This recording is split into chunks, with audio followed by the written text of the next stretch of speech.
네, 안녕하세요. 미국 주식 멘탈 케어하기 멘탈이 전부다입니다. 네, 오늘 시장이 좀 안 좋았습니다. S&P와 다우는 1% 이하의 하락으로 끝났지만 나스닥은 거의 2% 가까이 하락하면서 굉장히 안 좋은 모습을 보였습니다.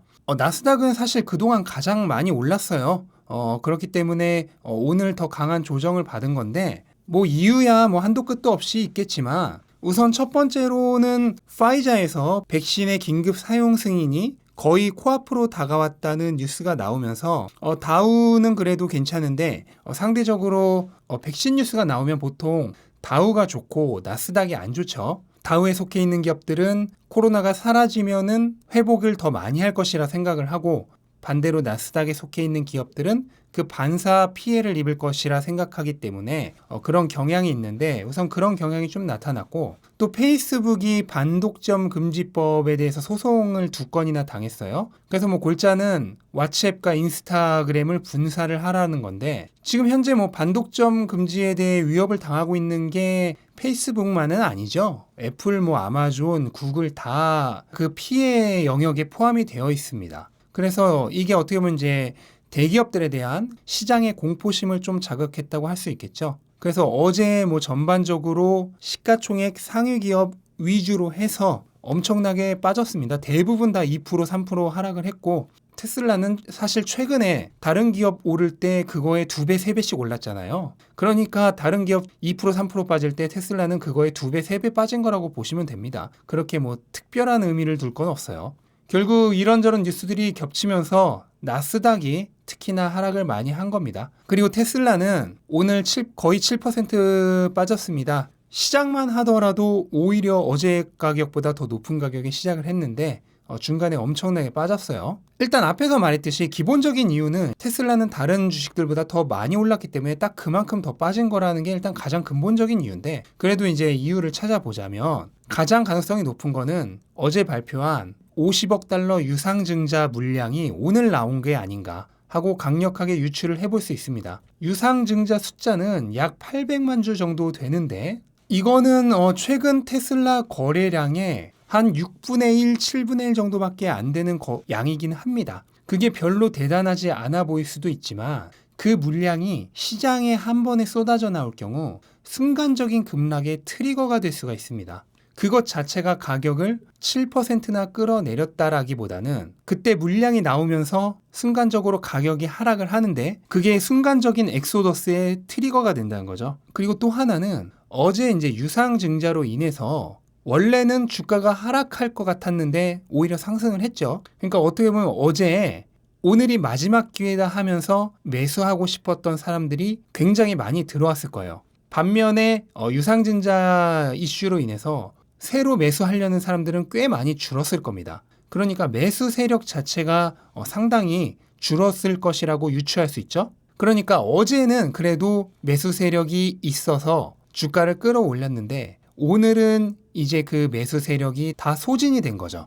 그래서 어제까지는 버텼지만 오늘은 오히려 버티지를 못한 거죠. 매수할 사람이 다 떨어진 겁니다. 참고로 기가베를린 이슈는 별 큰 이유는 아닐 것으로 예측합니다. 많은 분들이 지금 잘못 알고 계시는 게 기가베를린의 공사가 중지된 걸로 알고 계시는데 그렇지 않아요. 기가베를린의 공사 자체는 문제없이 진행 중입니다.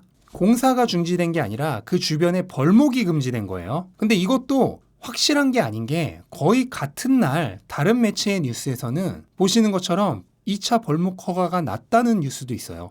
이 두 가지 뉴스가 거의 같은 시간이거든요. 그러니까 어느 쪽이 맞는지는 모르겠습니다. 근데 확실한 건 그 어떤 매체에서도 이거를 대단하게 다룬 매체가 없는 걸로 봐서는 이거 자체는 별 문제가 아니다. 공사 자체가 중지된 건 아니고 그 주변부 벌목이 금지된 거다.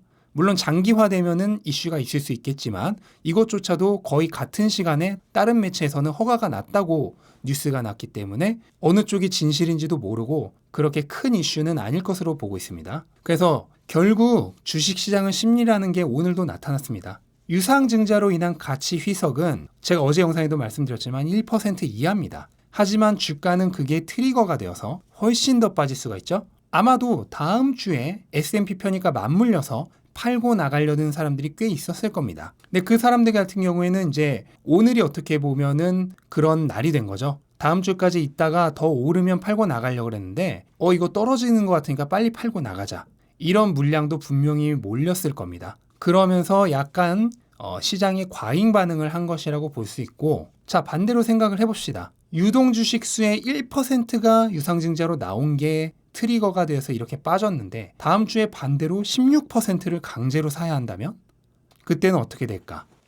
그래서 오늘 보면은 우선은 지지선 확인을 좀 해볼게요. 우선 현재 차트상 지지선을 살펴보면은 일단 제가 600을 뚫을 때 저항선이었던 600이 뚫리고 나면 지지선으로 바뀐다고 설명을 드렸죠. 근데 오늘 그 600의 지지선이 완벽하게 작동을 했습니다. 580대까지 내려갔던 주가를 다시 600 위로 끌어올렸어요. 일단 600의 지지선은 완벽하게 작동을 했어요. 하지만 언제든 뚫릴 수 있죠. 그럼 그 다음 지지선은 어디냐? 네, 이미 이것도 제가 여러 번 설명드렸죠. 예전에 주가가 상승할 때 강한 장대 양봉이 나왔던 두 개의 양봉 사이의 중간 정도인 550에서 560 사이. 그래서 실제로도 이 두 날 그 지지선이 완벽하게 작동을 한 걸 볼 수 있습니다. 그리고 이 지지선은 여전히 유효합니다. 그러니까 여기가 두 번째 지지선이 되겠고, 세 번째 지지선은 어디냐? 또 마찬가지입니다. 예전 저항선이죠. 차트상으로 이렇게 고점상의 단봉이 두 개가 나타난 이 490부터 500까지,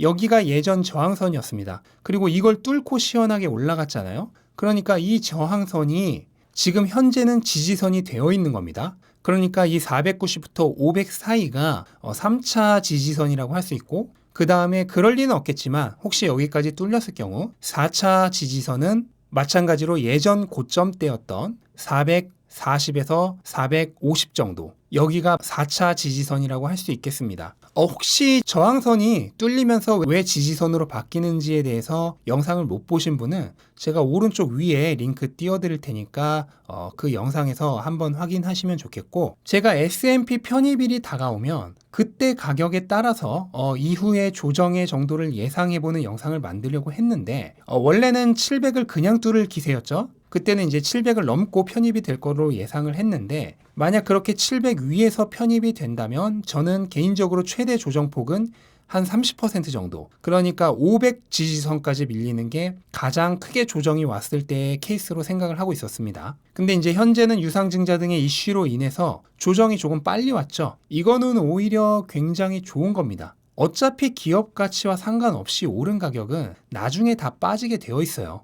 미리 빠져드나 올랐다 빠지나 상관이 없는데, 그래도 이왕이면 미친 듯이 올랐다가 미친 듯이 내리꽂는 것보다는 미리 조정을 좀 겪어두고 나중에 매도 조금 덜 아프게 맞는 게 낫습니다. 그래서 원래 이대로 쭉 올랐으면 S&P 편입 전후에서 엄청나게 출렁였을 게 오늘처럼 이렇게 미리 그 조정을 어느 정도 겪어둠으로써 약한 출렁임으로 끝낼 수 있는 거죠. 하지만 그래도 여전히 S&P 편입이라는 이벤트가 남아있기 때문에 저는 지금부터 다시 올라서 편입 전에 700을 터치다운 할 수 있는 그 기회는 여전히 남아있다고 생각을 합니다. 물론 그 확률은 이제 상당히 낮아졌죠. 강한 브레이크가 걸렸으니까. 하지만 어찌됐든 편입 이후에 굉장히 강한 조정을 맞을 가능성이 상당히 높았는데, 이게 이렇게 미리 좀 풀고 가면은 편입 이후에도 약한 가격 조정이나 기간 조정 정도로 끝날 수 있는 확률이 올라간 겁니다. 그러니까 장기 투자자님들에게는 배멀미가 줄어드는 것이니까요, 오히려 좋은 겁니다. 그리고 제가 바로 어제도 얘기를 했죠. 머스크 형은 뭐다? 지속적으로 한 번씩 털고 간다. 오늘 50억 달러 유상증자 물량이 나왔으면은 다음 주에 팔고 나가려던 사람들, 그냥 오늘 팔고 나간 사람들 굉장히 많겠죠. 이렇게 털고 가는 겁니다. 그리고 이렇게 S&P 편입 전을 기점으로 해서 지금 안 좋은 뉴스들도 굉장히 많이 나오고 있어요. 우선 첫 번째가 애플카 관련인데요. 애플이 TSMC랑 협력을 해서 프로젝트 타이탄이라는, 그러니까 자율주행 칩을 개발하는 그런 프로젝트를 진행 중이란 건 누구나 다 아는데 굳이 또 뉴스가 나왔습니다. 그래서 밍치거가 예전에 애플이 자율주행 칩을 2023년부터 2025년 사이에 내놓을 거라고 얘기를 했었는데 뭐 그 계획에 변동이 없는 것 같고, 이거는 자율주행 솔루션이기 때문에 사실 테슬라보다도 가장 큰 경쟁 상대는 엔비디아입니다. 테슬라는 어차피 자체 솔루션이죠. 그러니까 엔비디아와 애플이 테슬라의 향후 경쟁 상대가 될 수는 있는데 근본적으로 애플과 엔비디아가 내놓으려는 거는 OS이기 때문에 정말 직접적인 경쟁 상대는 애플과 엔비디아다. 그렇게 보시면 되고, 그리고 JP모건에서 이 타이밍에 테슬라의 목표 주가를 올렸습니다. 얼마로 올렸냐? 80달러에서 90달러로 올렸습니다. 굳이 이 타이밍에. 그러면서 당연히 투자 등급도 매도겠죠. 그래서 이 JP모건은 정말 완벽하게 자동차 회사로서만 테슬라를 밸류에이션 하고 있고요. 심각하게 오버 밸류에이션 돼 있다고 경고를 했습니다. 이렇게 나쁜 뉴스가 쏟아지죠. 그럼 왜 이런 나쁜 뉴스가 쏟아질까? 그 답은 한번 곰곰이 생각해 보시기를 바랍니다. 네, 그래서 오늘 시장이 안 좋았지만 저는 오히려 굉장히 긍정적인 것으로 보고 있다. 아마 제 채널 예전부터 구독하셨던 분들이라면 오늘 오히려 즐거워하면서 추가 매수하신 분들도 굉장히 많지 않을까 생각을 하고, 저는 개인적으로 지금 연말 연초에 좀 돈 쓸 일이 많아서 아마도 한 1월까지는 거의 추가 매수를 못할 걸로 보입니다. 그래서 가슴은 아픈데 그래도 추가 매수 가능하신 분들은 아마 오늘 많이 들어가시지 않았을까 생각을 하고, 나중에 한 방에 세게 맞을 매를 지금 미리 나눠서 조금 맞아둔다고 생각을 하면 전혀 기분 나쁠 일이 아니고 오히려 기쁜 일이 됩니다.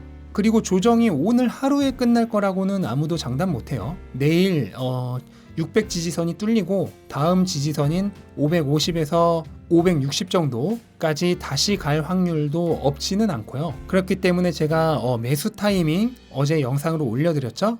매수 타이밍 잡는 게 불안하신 분들은 그 영상 한번 꼭 보시길 바라고요. S&P 편입이 남아 있습니다. 적어도 그때까지는 걱정할 일이 아무것도 없다. 그렇게 생각을 하시고 마음 편하게 오늘 하루 즐겁게 시작하시기 바랍니다. 네, 영상 도움이 되셨다면 구독과 좋아요 부탁드리고 좋은 하루 되시기 바랍니다. 감사합니다.